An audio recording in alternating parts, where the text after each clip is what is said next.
And I will see us. Oh, it starts recording too. Oh, there you go. Yeah, it's all Don't say anything you'll regret. Well, I will say many things, most of which I will regret. Great. Okay, so I guess people, all right, looks like we have attendees starting to join. Great. So yeah, I'll start on the dot, I guess, just to keep it on time.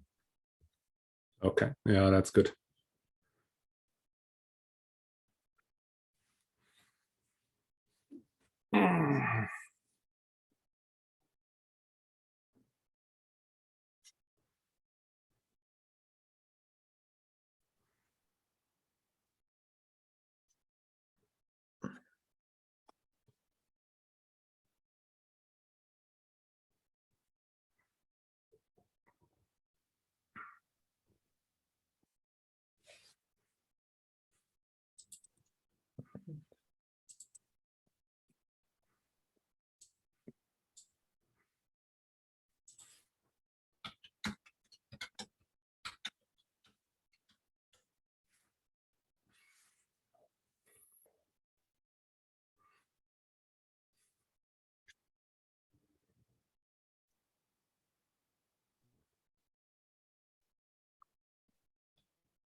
All right, we're at 10:45, ready to start. So welcome everyone. My name is Ben Matorsky.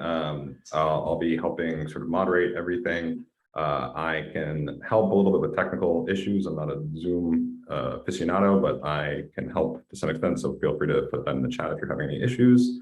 There'll be a 20-minute presentation followed by a 20-minute Q&A. And so we'll be ending at 40 minutes sharp. So if you have questions just put them in the chat. You can see the chat bubble at the bottom of the screen, or you can just request to unmute yourself or put in the chat that you'd like to ask your question unmuted, and I can handle that. And yeah, and just keep your questions pretty family friendly. We don't sort of tolerate abusive behavior. And with that, I'll hand it over to Dirk from the show, The History of the Germans. So Dirk, take it away. All right, thank you very much, Ben. Yeah, so as Ben said, my name is Dirk Hoffmann-Becking. I present the History of the Germans podcast, which is an attempt to sort of go through the whole of German history from 919 to 1990, and I hope I'm not going to break in the process. The topic today is about crossing the Alps. It's about the relationship between Germans and Italy, and we're basically going the whole hog. So from Otto I to the sovereign debt crisis. Hang on, it doesn't speak to me. Oh, there we go. Just to start with a quotation that is allegedly from Federico Fellini. I couldn't really find the exact quote, but I'll just attribute it to him anyway. The Italians respect the Germans, but do not love them. The Germans love the Italians, but do not respect them. And that is sort of a summary of something that goes back a long, long time. The many countries that have close relationships that have been going on for hundreds of years, that are punctuated by wars and exchange of experiences. One of those is France and England, but the other one that I want to talk about is Germany and Italy. And what is astonishing about this relationship is that it is so unbelievably difficult to get from one to the other. So if you look at that sausagey brown thing in the center of the map, this is the Alps. There is no way you can get from Germany to Italy without crossing the Alps. And that has an impact that is probably the reason for that particularly special relationship between Germany and Italy. And like all good relationships, it starts with a girl and a battle. This is the podcaster's dream. The girl is Adelheid of Italy. She is the titular queen of Italy in around 950. She's married to a gentleman called Lothar, who is the titular king of northern Italy. But the true power sits with a guy called Berengar of Ivrea, who's ousted Lothar's father and Adelheid's father from the rule of Italy. But his problems start when Lothar suddenly dies, because at that point, Berengar can't really become king of Italy himself for some reason, and he fears that Adelheid, who is the queen of Italy, still has some sort of influence over who becomes king. So he asks Adelheid to marry his son. She refuses. She ends up in jail on a castle in Lake Garda. At that point, enter stage left, King Otto I of East Francia. East Francia is that sort of little bit of the Carolingian Empire that sits to the east. That is sort of Western Germany pre-unification and a little bit of Western France. It was always the poorest part of the Carolingian Empire. But at that time, Otto I looks at the situation and he sees there's this gorgeous 19-year-old girl sitting in a castle. She brings the crown of Italy. This is my opportunity. So he crosses the Alps, brings his army along. He ousts Berengar. He tries to free Adelheid. No need to do that because she's basically escaped by herself, digging a tunnel under the walls of the castle. He comes to her. He asks her to marry him. She accepts after lots of concessions and fine gold. And so with that, Otto I becomes also king of Italy. So that's the kingdom of the Normans. It's known in northern Italy. The second part is the Battle of the Lechfeld in 955. When we look back at sort of the 10th century, 9th and 10th century, the big scourge of Europe we all think is the Vikings. And that's certainly true for England and for Northern Europe. But for southern Germany, Italy, Spain, and most of France, it's nothing about the Vikings. It's about the Magyars. It's about the people who we now call the Hungarians. These are essentially a steppe tribe that ends up in the Hungarian basin in the late 9th century, and then starts raiding into Germany, into Western France, into Spain, into Italy. In 955, they move on from raiding to conquering, and they're trying to basically occupy Bavaria. Otto I raises an army very rapidly. It comes to a battle. The battle is successful. Otto is successful against all the odds. The Hungarians are devastated, their army completely broken. They go back to Hungary. They have to convert to Christianity. They enter into the political system of Western Europe as one of the states of Western Europe. But for Otto, what it meant is on the battlefield, his soldiers hail him emperor, like in the good old days of the Romans. And what that means essentially is now two things. One is this thing that you see on the right-hand side on the maps coming into existence, the thing that we later call the Holy Roman Empire. And it's important to remember the empire of Charlemagne at that point had actually vanished. You know, there hasn't been an emperor for nearly 50 years. And this bit, what you see here, is essentially almost a new polity, which is built out of that old kingdom of East Francia, the kingdom of Burgundy, and then northern Italy.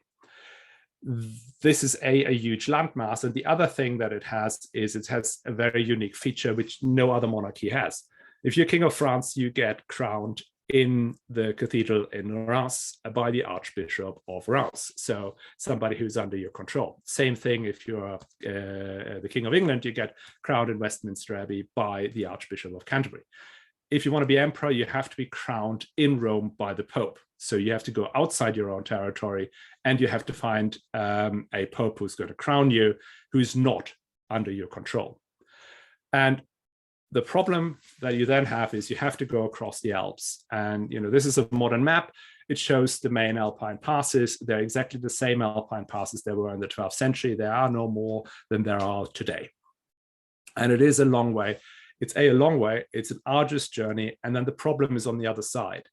You cannot actually stay in northern Italy, and certainly not in Rome and southern Italy, between the months of May and September if you are a northern European, because of malaria, dysentery, and all sorts of other terrible diseases, which means you have to cross the Alps sometime in January in order to run a campaign that gets all the way down to Rome, or you're actually going to stay over a year and spend the summer months somewhere in the mountains. What that meant is if you take four of the great emperors of the Middle Ages, Otto the Great, Henry IV, Barbarossa, and Frederick II, they all spent somewhere between a quarter and a third of their reign in Italy. Particularly Frederick II spends almost his entire life in Italy. And whilst they are down in Italy, their army and resources are down south. They cannot really project power in the north. There are rebellions. Henry IV is the one that suffers most of those. For about 6 years, he gets trapped down in Italy. His enemies have blocked the passes. He can't go back home. And essentially, his power in the northern part of his realm disintegrates. So every time you go down to Italy, you have to give up a little bit of power in the north. But if you don't go down to Italy, you lose control of the rich southern territories. So what do you get if you're an emperor in the Middle Ages if you go down to Italy? The answer is not an awful lot. One part is the controversy or the confrontation with the Pope. Essentially, the popes who been basically under imperial control up until about 1050 reassert themselves and declare themselves equal, if not more powerful than the emperor. That conflict results in multiple battles, both intellectual and military. The most famous events are in 1077 when Henry IV has to beg to have his excommunication lifted by spending 3 days standing outside the castle of Canossa, waiting for Gregory VII to relent. And literally 100 years later, Barbarossa has to kneel before Pope Alexander III and kiss his feet, a pope that he's been fighting for 20 years up till then. So what you end up with is a situation where, this endless struggle with the popes has drained resources and achieved relatively little. The other side of the equation is in northern Italy itself, establishing centralized power is extremely difficult. The communes, the cities of Italy are rising up, and these guys are totally badass militarily. And Barbarossa, there's one famous battle, is the Battle of Legnano, where he tries to subdue the Milanese, and in this battle gets very heavily defeated, which ultimately resulted in him bending his knee to Alexander III, who was allied with Milan. So essentially, you didn't get much of it in Italy for the Germans. The flip side of that is for the Italians, it also leads to fragmentation, because you have the Pope and the Emperor. So the Italian city-states basically split down the middle between Guelph, i.e. pro-papal party, and Ghibelline, which is the pro-imperial party. And if you go to Italy, fun thing, if you look at the crenellations on the on any defenses, if they're square, you're in a Guelph city, in a pro-papal city. If they have these sort of weird half-moony shaped things, you're in a Ghibelline city, in a pro-imperial city. So in this case, that's the Della Scala in Verona. But both countries have in common is that the empire breaks down and fragments into hundreds and hundreds of little states. And what that also meant is, if you are broken down into little states, you become essentially a battlefield. For 200 years, 1618 to 1815, wars are fought on German soil. Almost all the major European wars are fought on German soil. Not exclusively, obviously, but they all go through, and they go and be fought with German soldiers. So you have this sort of period of agony until the Napoleonic Wars. So post-Napoleonic Wars, you get to this question about the nation state. Germany is not a nation state. It doesn't have the institutions and the borders that you have in England and France. So there's an attempt to find out what it is, to find a narrative for Germany. And one of the narratives becomes very strong in the 19th century, where all the nation's woes are blamed on Italy, on that entanglement in Italy. Essentially, the idea is, had we only in the 12th, 13th century focused on expanding towards the east, and building a more centralized empire, have the emperor being in Germany all the time, then we would have a very, very different situation with a centralized state like France and England in Germany, but we've basically been lured into the south. And this notion was very strong in the 19th century, also into the 20th century. It's now obviously dismissed because nobody in the 12th or 13th century thought in nationalistic terms, but it still is there as an undercurrent, this fear of, if we are wasting our resources in the south, in the Mediterranean, we'll never get our money back, we'll never be recognized for our effort there. And then there's a completely different storyline about what it is to be German and what is the German relationship with Italy, which comes from, again, from that weakness in the 17th, 18th century. What do you do if you're an ambitious, capable person, you want to achieve something in life, and you're living in the country of Royce, the 16th of Royce?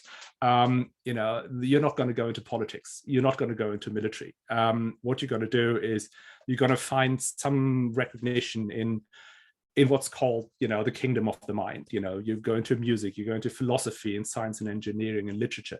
There is a period where Germany is leading in many of intellectual pursuits. There are nearly 50 universities or German-speaking universities in Europe in 1800, and there's 7 in the UK, essentially only 2 in England. It's this idea Germany becomes the country of the Dichter and Denker, of the poets and thinkers, rather than of the great military man, of the great political leaders. And that then also has a sort of a particular Mediterranean angle, if you like, that goes back to a gentleman called Johann Joachim Winckelmann. He was come from a fairly modest background, builds himself up. He becomes a librarian. He reads about the Greeks, and particularly about Greek art, and he becomes one of the very first art historians. He basically dissects the history of Greek and ancient Roman art into the different phases, into classical period and the period of decline.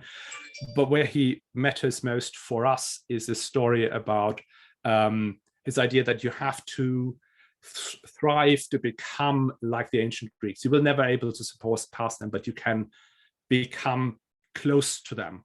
That is what you want to be as a human. That has got less to do with being German. It's more about, that's what every human should do, is thrive and try to be like the ancient Greeks. And that then gets a more sort of a Germanic element, basically through a picture and a poem. The picture shows Goethe, the German classical writer, in Campania, in just outside Rome, with ancient Roman ruins, and you see what's in the 19th century, a modern man who's looking to the ancients to become a better person, to grow as intellectually and morally, and with it comes this dream of the South. He writes this poem, which is still read and taught in German schools, about the land where the lemon trees grow, where the gold oranges glow, where the myrtle stands mute and the bay tree high. This is where I'd be gone. This is where I will be with you, my beloved one. This is the world that you want to be in. It goes back really, really long time. In the year 1000, Otto III has asked his tutor, later Pope Sylvester II, to teach him the Greeks so that he can shed his German uncouthness. So there's this sort of second element of the relationship with Italy. One is, if whatever you do in Italy, you're going to lose your money, you lose your shirt. And there's this other thing, which is you have to be part of that Mediterranean world, the world of ancient Rome, in order to be a civilized human being that is part of what you desire. And then, there's obviously other things we love about Italy, the things that everybody else loves. And I do appreciate the gentleman in the top right is not German, it's Stanley Tucci. I was just looking for somebody who looks cool eating spaghetti, and unfortunately the only person who does is Stanley Tucci, so he's been roped into this. But it's obviously there's a love for Italy that I think many people share. And where all this comes together is actually it's quite recently, and this is why I come to this, which is the sovereign debt crisis of 2010 to 2012-15. I'm a banker by background, so this is sort of my life, or was part of my life. And I think what's important, if you think back about the sovereign debt crisis, where it comes from, in 2007-8, we have the financial crisis. The governments need to spend money. Government debt goes up. No surprise there. Where the problem lies is the chart on the right-hand side, which is that for a long time, the market believed that you could lend money to Italy at the same rate you would lend it to Germany, because ultimately they would pay back in the same way. They're all part of the Eurozone. This is what basically there's a mutualization of liabilities between all these countries. And by 2009-10, that belief had crumbled, and by 2012, it had basically imploded. At which point you run into the risk that a place like Italy will have to pay 5 percentage points more for its debt than Germany, which they simply can't afford.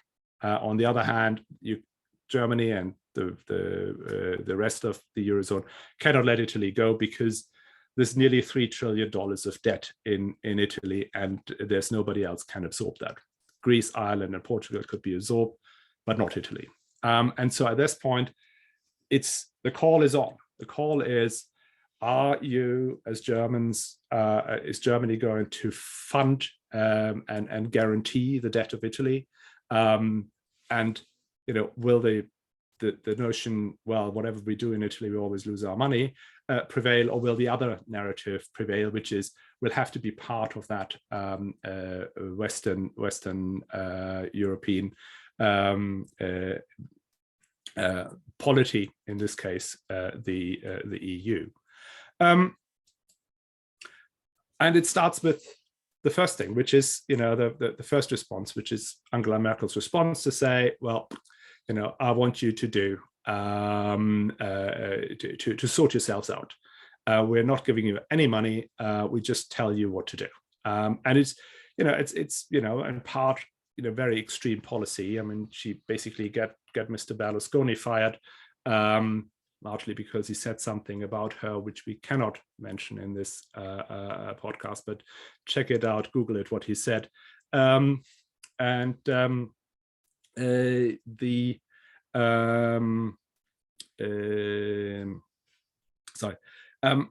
that was the first response. And actually, Germany didn't help. By 2012, it was the ECB that solved the problem by essentially buying up the government debt of Italy. But now by 2020, we're in a different situation. Now we have COVID. Now the question comes up again. Is there the support? What is the willingness to take part in this? And that is where essentially the second narrative finally comes through. So the European Union or the Eurozone creates an 800 billion fund to support the recovery post-COVID, which is essentially underwritten by Germany and other countries, which is de facto a step towards the debt mutualization, the financial integration. So this is not the solution. This is not the end game of this. But what you will hear, I think, over the next months, probably years, is these two storylines that will go through. They've gone through German history for a long period of time, and that have been dominating the sovereign debt crisis as well, which is this.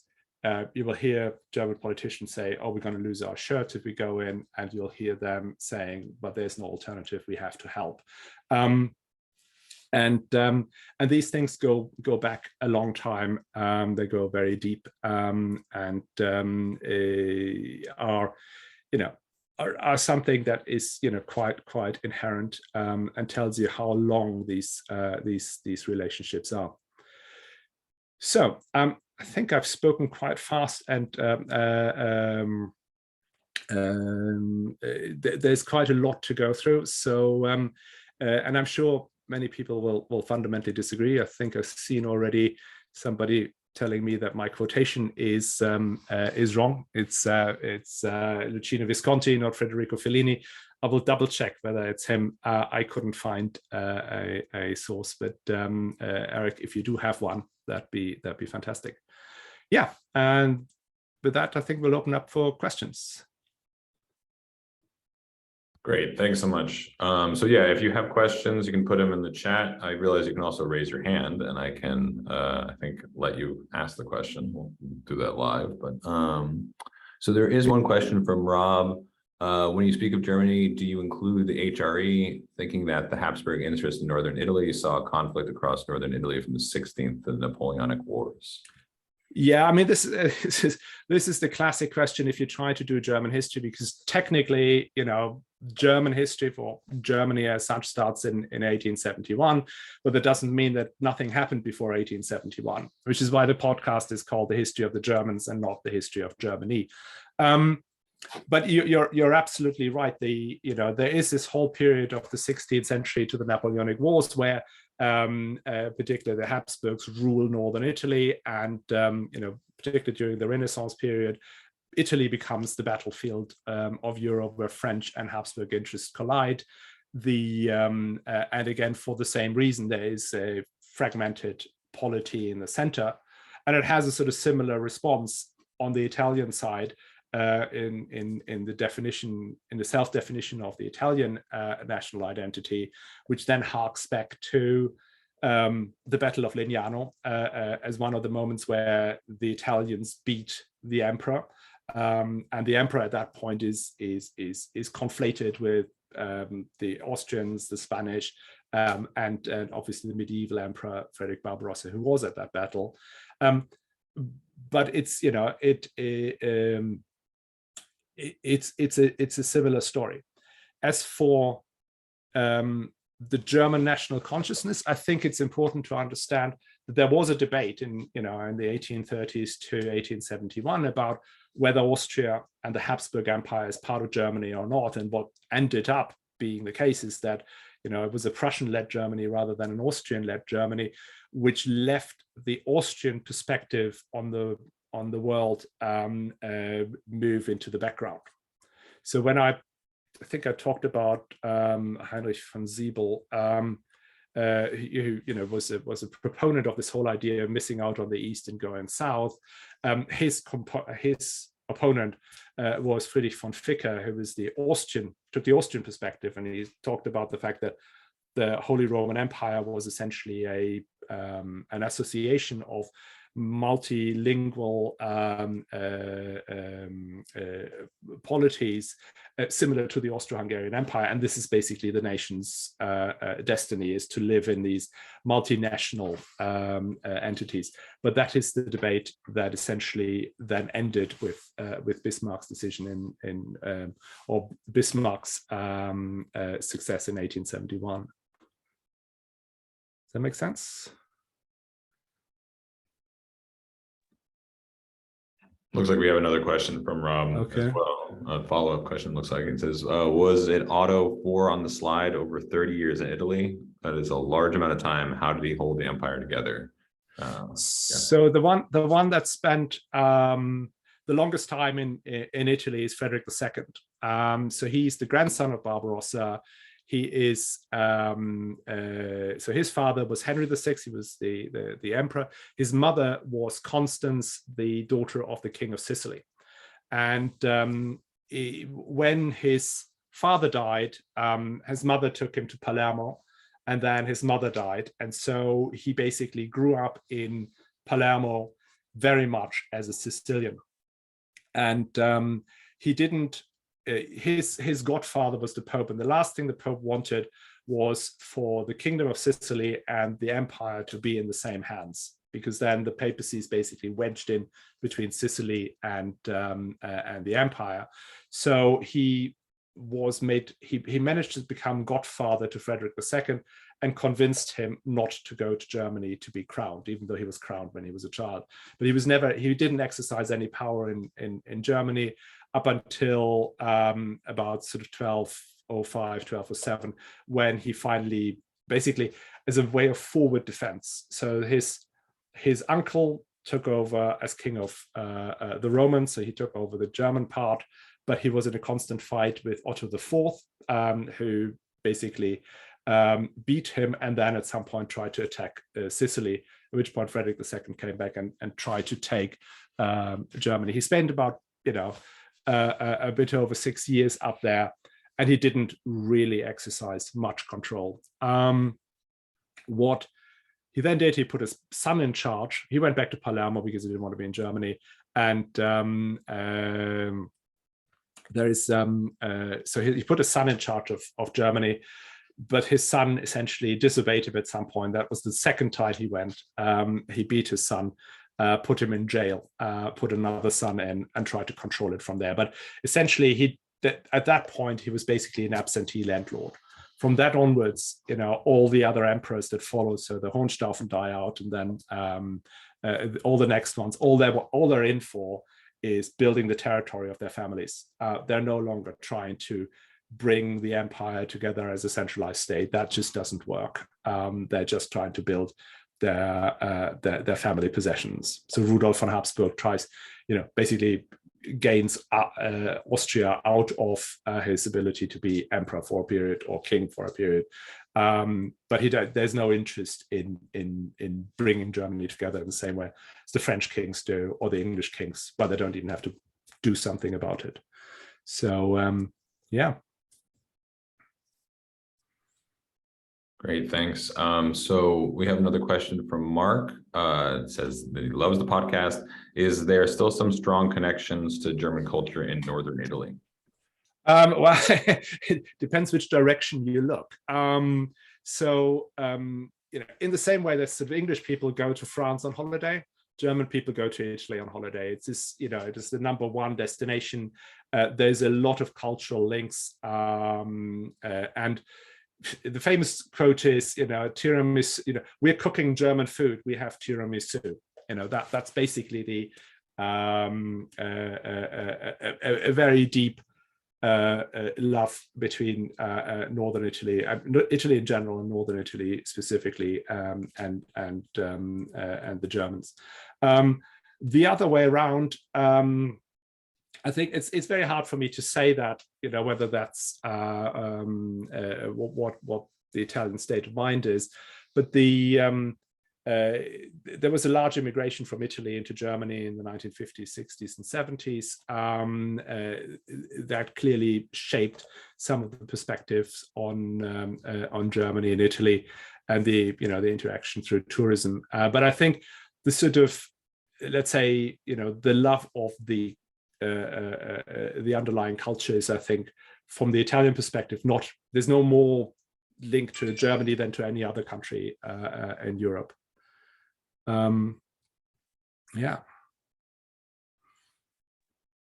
Great. So we got another question. Christoph asks, only slightly related to the presentation, why do you think kingship in Germany remain mostly elective in nature? Which he sees as the main reason for the weakness of central power, while in France it became hereditary. So I ascribe it to the weakness of the loin. So both France and Germany start out in around the late 10th century as elective monarchies. But the Capets, so UKP, and then the whole family all up till the Valois in the 14th century, they managed to have sons, lots of sons, and they are only passing the baton on when the sons are relatively old. So after a while, the electoral process comes into disuse. What happens in Germany is some of these German emperors are a little bit weird. So the Ottonians, Otto I, II, III, end up with practically no relatives left, because Otto III is a mad religious fanatic, and then Henry II is an equally mad religious fanatic, and so they have no children. So when you have no children, then an election process must happen. So that happened after Henry II in 1024. Then the next ones, the salients, die out as well, which requires an election. Then, you know, the next one that doesn't die out, but the Hohenstaufen essentially occupy or overthrow the planned succession. That's one part, and the other part is, and that goes back to Henry IV, is that that struggle with the Pope. In the struggle with the Pope, Henry IV gets excommunicated by the Pope, and the Pope basically declares him deposed, which is more than a standard excommunication. It's one of the very few cases where that happens. At which point the German magnates get together and elect a new king, Rudolf of Rheinfelden. And at that point, when in that election, they lay out the basic idea of how you become king, which is a function of the meritocracy rather than pure inheritance. And so these events, you know, you have sort of multiple events where elections happen. At some point, people get used to elections and they expect the election. And you have people like Barbarossa, who essentially usurps the throne from his cousin by getting himself elected as the more suitable ruler, and therefore elevates the idea of, you know, should be elective rather than inherited, on the basis that, well, otherwise he wouldn't be emperor. And so, and you're absolutely right that the reason, because we have all these elections, the central power does not coalesce as well as in France. You have, if you are emperor, what you try to do is you try to gain territory for your own purse rather than for the royal demesne, the imperial demesne. So the central the wealth that comes associated with kingship shrinks. You don't start to establish taxes across the empire, because again, that doesn't come to you. You try to establish taxes in your territory for your territorial benefit, but not for the empire. And so the central power gets eroded and eroded over time, even though the starting point, in sort of whatever the year 1000, 1050, I would say the French king was, a minor figure in medieval Europe. And the emperors were significantly more powerful, but that erosion then happened over the next sort of 150 years. Super interesting. So we have 5 more minutes, but it looks like we can, it seems like maybe we can fit in one more question. Another question from Rob. Do you believe that it was the wealth of North Italy that kept the empire interested in Northern Italy, even though it seems like the Alps would be a good defensive wall against invasion? Yeah, I mean, this is one of the theories, is why did the emperors go to Italy? And one of the logics would be to say, well, because, say in times of Barbarossa, the central power had already eroded significantly in Germany. So there wasn't actually that much to be had as emperor in terms of resources.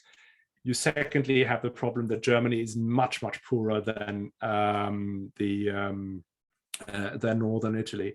So you end up with a situation where people will go and, or where Barbarossa's logic would be to say, well, I'll try to make myself the ruler of Northern Italy. It is much richer.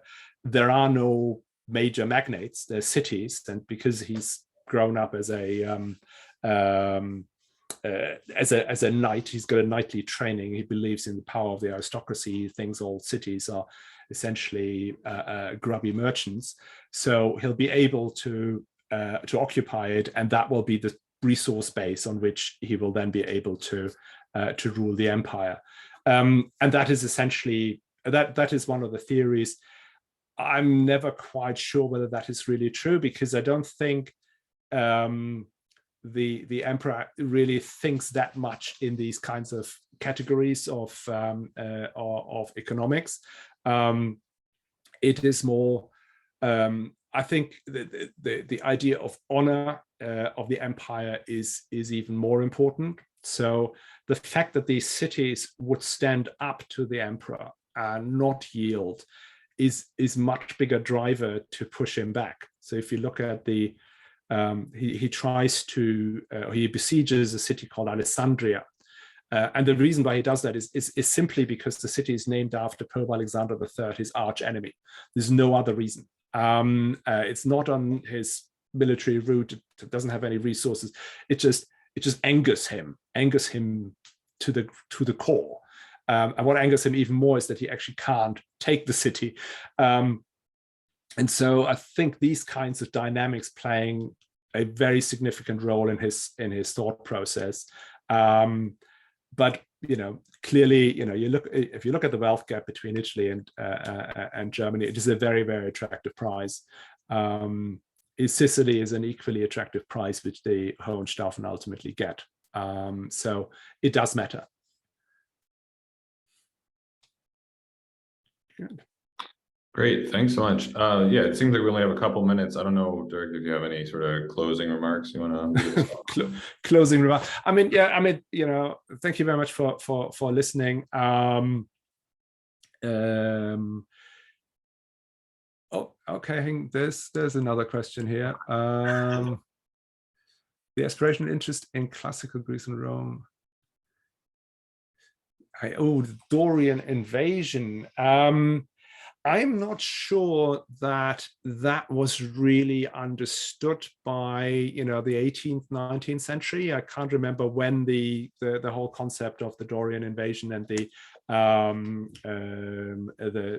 Dark Ages of Greece came from. So I'm not sure. I think this sort of the classical Greek. I mean, actually, where it actually comes from is Johann Jakob Winkelmann was gay, and he was quite open about it. And obviously the idea of Greek culture and Greek art was what fascinated him, and that was where he really saw where